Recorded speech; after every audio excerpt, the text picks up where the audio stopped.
Akwaba Ghana month so any abay na braso say pomode ho nkomo kakra wo hono no me yi free hono mo ema wo na woni me say free tete no omadi nkomo a Ghanaherb Therapeutics esa me kan wo mo na kofa Ghana Balm Ghana Man Prosta Joy Crypto 400 say 500 omuno ne de edos ye di ho nkomo de bia ye di ho nkomo nenso ye da foforo na nei do foforo de abebom ne say wo mo bia yaresa bia stronko ye nya nuro no nko ana say o mo ton wo oba mo hono mo betumi ahyew no wasa ama wunro ya ebetu yade na so ama na mo mpanifo atena se me ko mo na me no mo atwetwe nko mo mpanifo ma wakọ aba just re ne mpombo ko de me adom nyame no nko ase me dofo me sha se mfiri ho yenim se mo wonu opi e wodwa so Ghana fo age atum Ghana fo eto omotopa na ne mo de foforo abebomu nti ebe sha se frere sabia na na se ebe kan nuro ne ho nsem ansa na akwara yes nuro na se ne fa ayare sabia nti ye nuro be sa na mo wona adwuma be na ye all right ye be da tiefo na hwefo nyina ase omo hwe nyina nse Ghanaherb Therapeutics ye no bebe na wo market ne so mo gye atum dada from Ghana Balm tutuo pains bia mo bia odi twitwipe mite wo mo na ekono ye bowura Ghana Man capsules so mema na mo mpa so problem ebi akasa huso na fe ne testosterone na ma bebreti me ma ye de ekofom ebi ye se mfie ne ko nanim that is age ye ntimi nye de enya ho hwe no na afi de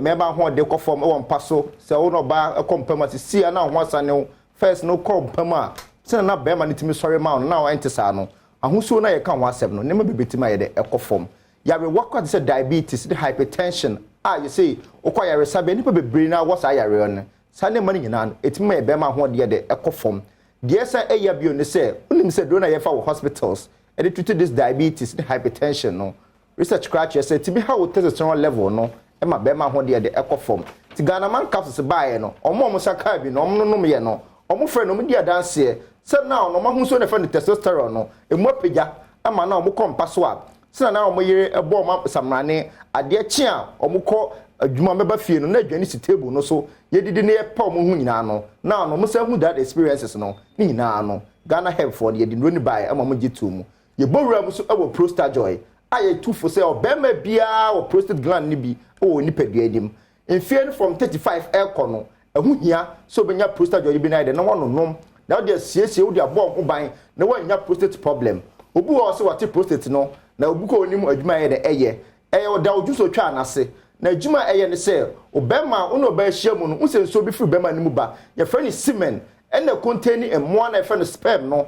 etimede akwamwa no etimede nyinsa ye de eba no sa prostate gland no ena ye sa adwuma ne ye de emaye but abra problem eba prostate ho no te say bia infection e frɛ ni prostatitis se wu nyine no na prostate no ye kese ye frɛ ni benign prostatic hyperplasia ena frɛ de timi ye kokram ye frɛ ni prostate cancer no how we ba unya junso mu how bebre if so prostate no eda wo junso twa na ye de ase junso twa no so no nyakopon ye ne se ebia wo didi wonum so no after bia be 3 hours ebe ye man wakọ junso but now no say short time now junso intensive no nyina no like so prostate no ye de enwu to chima o junso wi out say junso bia ka eche no nyina no na ye sa Prosta Joy na do na fire no ene na service na ma nyina ye de ema no Ghanaherb for ne de sa do no ye de eba abonten ye bowura mu so ewo Ghana Man capsules ya kan kwasem dada ene ko say 500 eno na ye immune booster say immune booster no ye ka che say eye adwuma pa woni padua nem eboa timi kuche yarewa e ma yarewa bia wo face bia no no mado na enko no etimi yi nyina de efri ho ma no say na manyina de ba out ye ka crypto 400 do ho de ho asem say etimi malaria ti wo malaria bia won saka bi na no pamre wutie wo bi na ye de ni nyina de efri ho ma ni nyina na Ghanaherb ye na de ba abonten man for friend omo friend oni wi a omo business na mo clinic ne de ewo henfa ye nya tie mu complaints no na ye ya say the basic clinic amamo ti wa wote ye nka a wa fa Ghanaherb Therapeutics ye no nyina edi hu nkomo ni nyina no ye say the executive prostate center abremo to te ye nka na se wo pese wo yare no utu ase free ho wo pese wo be ye checks ewa wo body nim na wo se obi bia da yi a ye say the executive prostate center ye de abremo obu obeka se die no de se prostate kwa na mo ye de mo hwe wo ho enye saa owum say specialist in prostate management there but hwe yarewa other ones so male and female infertility oyo ba ma matras ma ware be 1 year ni yin say emba ya situ na mo ba facility ho e be ya hwehwemu machines e wo ho no why e say se wani e ka se kan wo ha obeka se ba ti so ene e ba ba yo be keke wo de wa brand fo ni be hwe scans ahodo machines e do be fam a obo so yarewa no ewura ho na yarewa no ye de yam hihye no say ene de manye ba bia de ebetu afiri ama no executive process center ntina bra medro no beja ma doctor no so ye de ato ama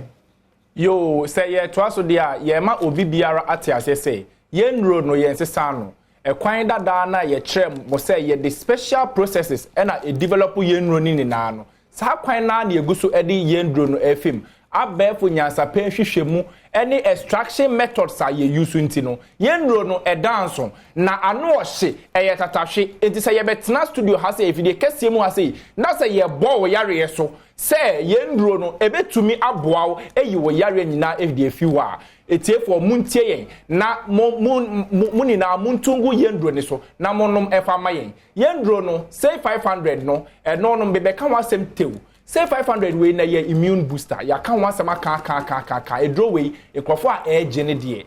se wunya bi ya hwehwe bi se wunya bi ya etiefo ye ka biom se hwehwe bi ebi se edro we no e boost we immune system kwa kopeja we immune system na ma na ho ode na ye adwuma kama e de amawo etu yo bi a wo tai enya a lot of infections you know no man no fresh girls no gada ma mo mo fepa na so bi sa wo se adentina na say wo de to FM stations TikTok ni adia relationship problems are very common ni na ye ahimfie honom na problems aba ho insu ogugu e ho kekao e ho no ma ye basa no ni na no fresh girls no timo ho fe so enu na mo boyfriends ni mu kunu num ni na hwehwe side chick pe baby do mti afa wu mo hwehwe say 500 mo num say 500 ni so na mo ba executive prostate center honom executive prostate center yi ye kan wasem yi lab ekuku dam machines ahodro ye wo 3D scanners any ahodro ebetimi aboa eyi wo yare ni na ache ebedan na di senya ye de yenu ne kan once and for all ebe yi dey feel e dey amount wo battle with bacterial infections fungal infections nini na no parasitic infections even viral infections bit is HIV AIDS na o battle lash bra executive process center honum na ye be boa wo be ye labs ahodro wo be liver function test kidney function test all labs ni na no ye be boa na eyi adan wo yare na di e dey amount na se ye wi a ye dey nro papa no so akan e dey amount nti obi biara otie ye bia no ye wo atrako down UPSA school mu honum atrako down UPSA school udu wa be billboard ke sie ebo executive prostate center obi bia be bisa no e wo area ho bia no obetro kwan enti obi bia rambra hon okay yan share contacts bi ho honum usually no say bu honum aduro no wakoto ne pharmacy kwa won say dem hu ha wo be no no so there should be a contact on be free for details and all that inti number bi ho na obi person oba yaresa bia honum e bia no wa yera wo per direction inti number na you saying okay so numbers na de betu dwade so no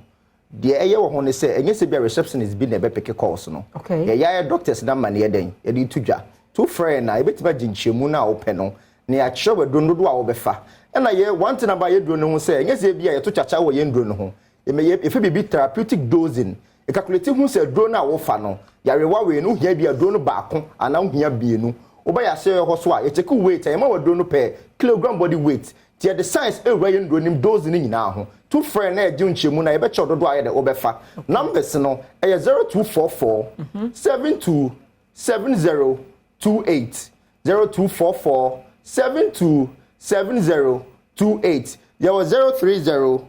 51 6285 030 51 6285 and there's 030 251 4869 030 251 8469 and our last number no is 0551 389239 0551 389239 for numbers we mu bia ye beje wo so ba clinic wa o de for numbers no be bia wadu bia na bitibu kwa de abehyiawo e de akwa clinic ho ye ka executive process center enye se bia bet executive te bia ne bo no na wo so da bi wo patient na wo ba no umom na wo ye executive to ne be ma wo executive services wo ba ho a enye sika sem kwa na wo so wo ne be ma wo executive services ama wo yare bia wo de ba ho no wo fa saa nye de enko fie kra ya da se abusua na se no no na enye nro nko no mo wo dwa so wo mo sa bia sabia sonko abetimi akọ na wo mo ahwe wo na memfa we ento aso game packs wo de pick 1 game aba first na ye pick 4 no wo ho se fo from de abebom kwa na ye pick 1 wo de ane se wo be pick 1 number ba ko from 1 to 36 na ye bobo na otie na o number na wo fa na boy ya na se wo dem wo betwa free 1 cd ekoka 356 cedis 350 cedis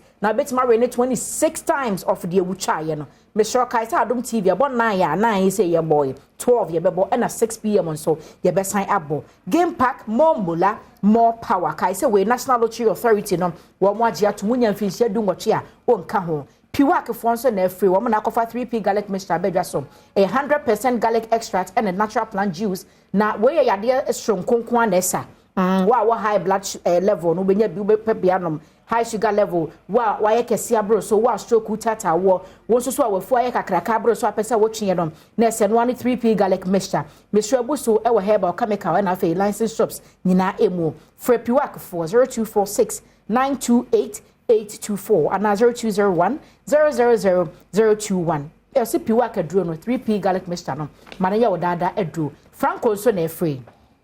Franco say open phones, laptops, accessories, TV, fridges, air conditioners, ni na wodi bia ba CCTV camera, the installation and the connection na Franco be yama ko Google Play Store and also App Store na download the Franco app na to phone so fresh 0246 422 338 and 0555 939311 na Franco ebejo so still no ano e phone papa efie Compu Ghana so e wa ha na mamefa we emremo ansa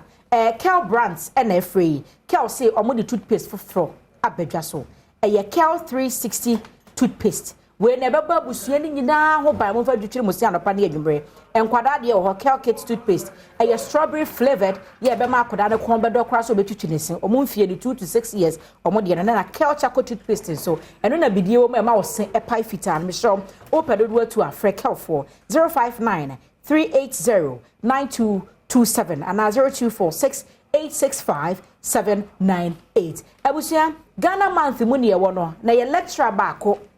owosua pon baako ye wo lego ha ya anansesem wa first in metri so ya osesa nkofa ye nchi enti one ye becha anansesem sonko na Dr. Sarah Sem na meke wo ye doctor kukuni mu a nanso so amamra ne amane ye wontoto nase enti wo de ye nhwa anansesem we mra ye bad ya ka no ebeto aso